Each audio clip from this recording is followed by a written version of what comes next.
வணக்கம், வாழ்க வளமுடன். நம்ம இன்றைக்கி பார்க்க போகிறது என்ன அப்படின்னா, மாசி மாதத்தினுடைய சிறப்பு பலன்கள். பொதுவாக இந்த மாசி மாதத்தில் பார்த்திங்கன்னா மகம் நட்சத்திரமும் பௌர்ணமியும் இணைந்த நாள் தான் மாசி மகம். சமயபுரம் மாரியம்மன் பிறந்த நட்சத்திரம் எது அப்படின்னு பார்த்தோம்னா மகம் நட்சத்திரம். அதனால தான் அந்த அம்பாள் பேர் மகமாயின்றோம். இந்த மாசி மகத்தில் பார்த்திங்கன்னா மிக சிறப்பானது மகா சிவராத்திரி வரக்கூடியது.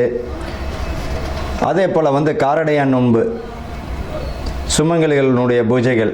இந்த மாசி மாதத்தில் பார்த்திங்கன்னா கோவில்கள், புனித நீராடல், பித்ருக்களுக்கு செய்ய வேண்டிய தர்ப்பணம், முருகன் வழிபாடு, சிவன் வழிபாடு, அம்பிகை வழிபாடு எல்லாமே ஒரு அற்புதமான பலனை தந்துவிடும்.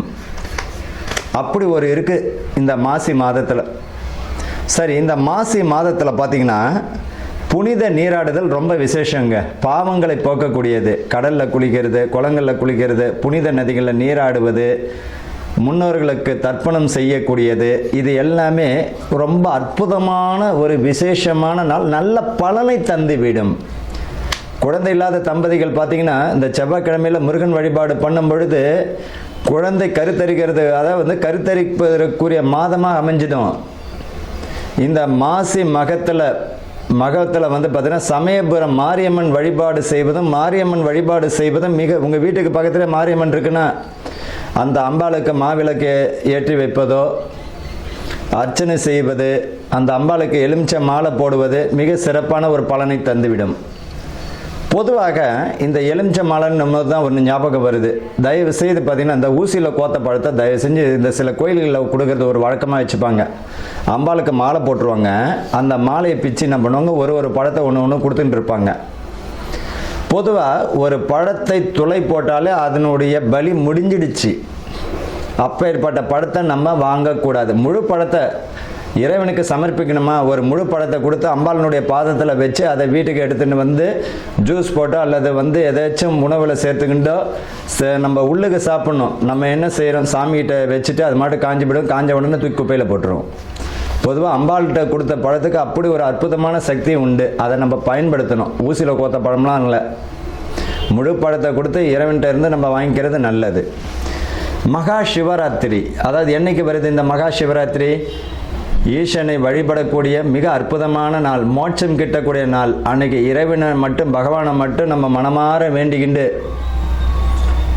நீ தான் கதி அப்படின்னு சரணாதிகதி அடையணும். மகா சிவராத்திரி அன்று பார்த்திங்கன்னா ரொம்ப அற்புதமான நாள். என்னைக்கு வருது அப்படின்னா 15/2/2026 மாசி மாதம் 3ஆம் தேதி மகா சிவராத்திரி. மாசி மகம், மாசி மாதத்தில் வரக்கூடிய மகம் நட்சத்திரம். சமயபுரம் மாரியம்மனுடைய நட்சத்திரம், பிறந்த நட்சத்திரம் பார்த்திங்கன்னா மகம் நட்சத்திரம். அதனால தான் மகமாயின்றோம். 2/3/2026 மாசி மாதம் 18ஆம் தேதி அன்னைக்கு மாரியம்மன் வழிபாடு, வராகி வழிபாடு, பெண் தெய்வங்கள் வழிபாடு, அம்பிகை வழிபாடு மிக அற்புதமான ஒரு பலனை தந்துவிடும். காரடையான் நோன்பு, கணவனுடைய ஆயுள் பலமும் குடும்பத்தில் நிம்மதியும் புத்திர விருத்தியும் வம்ச விருத்தி தரக்கூடிய நாளாக அமைஞ்சிடும். அன்றைக்கி பார்த்திங்கன்னா சுமங்கலிகள் பார்த்திங்கன்னா இந்த காரடையான் நோன்பு இருக்கிறது மிக சிறப்பான ஒரு பலனை தந்துடும். அன்றைக்கி பார்த்திங்கன்னா கோயிலில் உங்களால் முடிஞ்சது மாங்கல்ய சவரடு, வெத்தலை பாக்கு, பழம், பூவு, மங்கள பொருட்கள், மஞ்சள், குங்குமம், உங்களால் முடிஞ்சதுன்னா ஏதாவது ஒரு துணி வச்சு ஒரு 5 சுமங்களுக்கு உங்களால் எத்தனை பேருக்கு தர முடியுமோ தருவது மிக அற்புதமான பலனை தந்துவிடும். குடும்பத்தில் நிம்மதி இல்லாதவங்க, கணவன் மனைவிக்குள்ளே பிரச்சனையாக இருக்குது, குடும்பத்தில் நிம்மதியாக இல்லை, செல்வங்கள் வரக்கூடிய பணம், சம்பாதிக்கக்கூடிய பணம் கையிலே நிற்கலை, இவங்கெல்லாம் பார்த்திங்கன்னா இந்த காரடையான் நோன்பு வருஷம் இருப்பது மிக சிறப்பான பலனை தந்துவிடும். அவ்வளோ அற்புதமான நலம் இந்த மாசி மகத்தில் வரக்கூடிய முக்கியமான தினங்கள். இப்போ அடுத்தது பார்த்திங்கன்னா இந்த ராசி பலனுக்கு நம்ம போகலாம். மீனராசி அன்பர்களுக்கும் நேயர்களுக்கும் ஆனந்த வணக்கங்கள். இப்போ மீனராசிக்காரர்களுக்கு இந்த மாதம் எப்படி இருக்க போகுது? இது வரைக்கும் இருந்த போராட்டங்கள் பார்த்திங்கன்னா இனிமேல் விலக போகுதுங்க. போன மாதம் என் தொழிலில் ரொம்ப டல்லாக இருந்தது.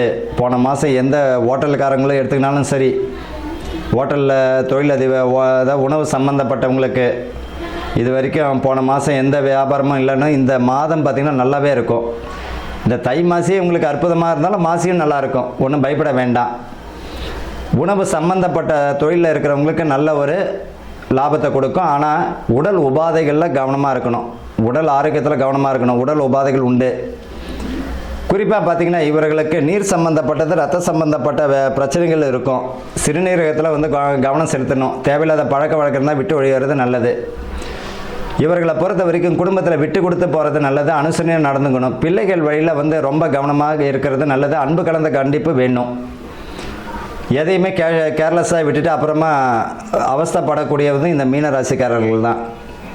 இவர்களை பொறுத்த வரைக்கும் பார்த்திங்கன்னா ஆசிரியர்கள் பார்த்திங்கன்னா உங்கள் வேலையை மட்டும் பாருங்கள், உங்களுக்கு கூறிய வேலையை மட்டும் பாருங்கள். தேவையில்லாத விஷயங்களில் இந்த போதகராகட்டும், ஆசிரியராகட்டும், மத போதகர்களாகட்டும், கல்வி சம்மந்தப்பட்டவங்க உங்கள் வேலையை மட்டும் பாருங்கள். நான் அதை செய்கிறேன் இதை செய்கிறேன்னு புதுசாக எதையாவது செய்து அசிங்க அவமானத்தை சந்திக்க வேண்டாம்.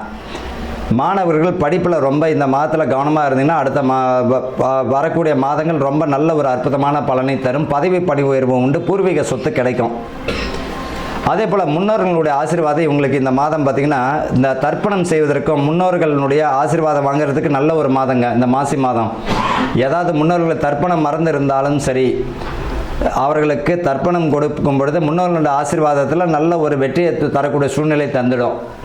இந்த ராசிக்காரர்களை பொறுத்த வரைக்கும் பார்த்திங்கன்னா ஏதாச்சும் ரொம்ப தடையாக இருந்தது, தொழில் கற்றுக்கின்றவங்க, அதாவது குருமார்களிடம், உங்களுக்கு யார் தொழில் கற்றுக் கொடுத்தாங்க அந்த குருமார்களிடம் போயிட்டு நேரடியாக போயிட்டு ஒரு ஆசீர்வாதம் மட்டும் வாங்கிட்டு வாங்க. உங்கள் தொழில் வந்து நல்ல ஒரு லிஃப்ட் ஆகிறதுக்கு வாய்ப்புகள் உண்டு. அதாவது ஒரு மெக்கானிக்காக இருப்பார், இவர் தனியாக மெக்கானிக் போட்டுருப்பார், டல்லாக இருக்கும். இவருக்கு யார் அந்த தொழில் தொடங்கினாரோ அவர்கிட்ட போயிட்டு ஒரு அட்டண்டன்ஸ், ஒரு ஆசீர்வாதம், ஒரு பிளெஸிங் வாங்கிட்டு வாங்க. ஆட்டோமேட்டிக்காகவே இவருடைய தொழில் உயரும். இவரை பொறுத்த வரைக்கும் ஆசிரியர் தொழிலில் இருந்திருப்பார். இவருக்கு பார்த்தீங்கன்னா பிள்ளைகள் வழியில் அல்லது வந்து ஏதாச்சும் ஒரு மனசங்கடம் வரும். இவருக்கு சொல்லிக் கொடுத்த ஆசிரியர்கிட்ட பிளெஸிங் வாங்கிட்டு வர சொன்னோம்னா, ஆசீர்வாதம் வாங்கினா இவருடைய தொழில் நல்லாயிருக்கும், மதிப்பு மரியாதை வரும். அரசியலும் சரி, இவருக்கு முன்னோடியாக இருந்த அரசியல் பிரமுகர்கிட்ட போயிட்டு ஆசீர்வாதம். இவங்களை பொறுத்த வரைக்கும் தொழில் வித்தைகள் கற்றுக் கொடுத்த குருமார்களிடம் போயிட்டு ஆசீர்வாதம் வாங்கினாலே இவருடைய வித்தைகள் நல்லா அற்புதமாக இருக்கும். மாணவர்களுக்கு படிப்பில் நிதானம் தேவை, ரொம்ப கவனமும் தேவை. நிதானித்து கவனமும் புரிஞ்சுக்கிட்டு படிங்க. பெண் பிள்ளைகளை பொறுத்த வரைக்கும் தேவையில்லாத விஷயங்களை தலையிட வேண்டாம். எந்த ஒரு சின்ன விஷயமா இருந்தாலும் பெற்றவங்களுக்கோ அல்லது அதுக்குரியவங்கள்ட்ட தெரியப்படுத்துங்க. என் மனசுக்குள்ளேயே வச்சுக்கிட்டு தேவையில்லாத விஷயங்களை சிக்கிக்க வேண்டாம். ஊடகத்தில் ஃபேஸ்புக், இன்ஸ்டாகிராம் போன்ற கருத்துக்களை வெளியிடும்போது ரொம்ப கவனம் தேவை. தேவையில்லாத விஷயங்களை தலையிட வேண்டாம். இவங்களை பொறுத்த வரைக்கும் இந்த 50 வயதை தாண்டினவங்களுக்கு பார்த்திங்கன்னா இந்த வயிறு, முதுகு, முட்டி, இடுப்பு, கழுத்து சம்பந்தப்பட்ட பிரச்சனைகள் வருவதற்கு வாய்ப்புகள் உண்டு. எலும்பு தேய்மானம், மருத்துவம் ஆரம்பத்திலேயே இருக்கும்போது மருத்துவம் தேவை. ஆரோக்கியமான உணவு உட்கொள்வது நல்லது. இவங்களை பொறுத்த வரைக்கும் காலையில் போனவுடனே நடைப்பயிற்சி, ரொம்ப உடலை வருத்தி செய்யக்கூடிய தொழில் ரொம்ப அற்புதமான பலனை தரும். இவங்களுடைய வேலையை இவங்க செய்யட்டும், நடைப்பயிற்சி செய்கிறது. அதே போல் ஆஞ்சநேயர் வழிபாடு, சுவாமி நரசிம்மர் வழிபாடு, குரு தட்சிணாமூர்த்தி வழிபாடு இவர்கள் செய்யும் பொழுதும், சனிக்கிழமையில் வந்து பார்த்திங்கன்னா அசைவத்தை செவ்வாய், வெள்ளி, சனிக்கிழமையில் அசைவத்தை தவிர்த்து, இனிப்பையும் தவிர்த்து, கசப்பை கொஞ்சம் சேர்த்துக்கும் பொழுது தேவையில்லாத விஷயங்கள் இவர்கள்ட்ட வராது. அதே போல் வந்து பார்த்திங்கன்னா இவர்களோட பரிகாரம் என்ன அப்படின்னா, இவங்க குடும்பத்தை மட்டும் பார்க்குறதாங்க பரிகாரம். இவங்களுடைய மனைவி, இவங்களுடைய பிள்ளைகள் செய்யக்கூடிய வேலை, இவங்களை பொறுத்த வரைக்கும் ஆஞ்சநேயர் வழிபாடு ரொம்ப அற்புதமான பலனை தந்துவிடும். ஆக மொத்தத்தில் இந்த மீனராசிக்காரர்களுக்கு இந்த மாதம் எப்படி இருக்கணும் அப்படின்னா, கவனமாக இருக்கணும். ஒரு விஷயத்தை ஒன்றுக்கு பல முறை யோசித்து செய்கிறது நல்லது. அதே போல் வண்டி வாகனங்களில் போகும்போது ரொம்ப ரொம்ப ரொம்ப நிதானம். தேவையில்லாத விஷயங்களை தலையிட வேண்டாம். பிள்ளைகள் படிப்பில் ரொம்ப கவனமாக இருக்கணும். மன உளைச்சல் குடும்பத்தில் வருவதற்கு வாய்ப்புகள் உண்டு, அதில் கவனமாக இருக்கணும். கூட்டு தொழிலில் செய்கிறவங்க கவனமாக இருக்கணும். நண்பர்கள் விஷயத்தில் கவனமாக இருக்கணும். ஒருவரிடம் கடன் கொடுக்கும் பொழுது ரொம்ப கவனமாக இருக்கணும். இந்த ராசி தானத்துக்குன்னு பிறந்தது, புரியுதுங்களா? ஒரு பொருளை கொடுத்தீங்க, கடனாக கொடுத்தீங்க அப்படின்னா அது வாங்கிறதுக்குள்ளே படாத பாடு படணும். சில சமயங்களை வராமல் கூட ஏமாறுறதுக்கு வாய்ப்புகளும் உண்டு. அதனால் கவனமாக இருக்கணும். உடல் ஆரோக்கியத்தில் கவனமாக இருக்கணும். வீடு பார்த்திங்கன்னா இந்த காலகட்டத்தில் கட்டி முடிக்காத வீடு கட்டி முடிக்கிறதுக்குள்ள வாய்ப்பு தரும். திருமணம் உடைய வயது வந்த பிள்ளைகளுக்கும் சரி, ஆண்களுக்கும் சரி அதுக்குரிய அமைப்பு வரும். வம்ச விருத்தி, கர்ப்பம் தரிக்கக்கூடிய அற்புதமான மாதம் இந்த மீனராசிக்காரர்களுக்கு. ஆக மொத்தத்தில் ரொம்ப கவனமுடன் செயல்படக்கூடிய மாதமாக இருக்கும். வாழ்த்துக்கள். வாழ்க வளமுடன்.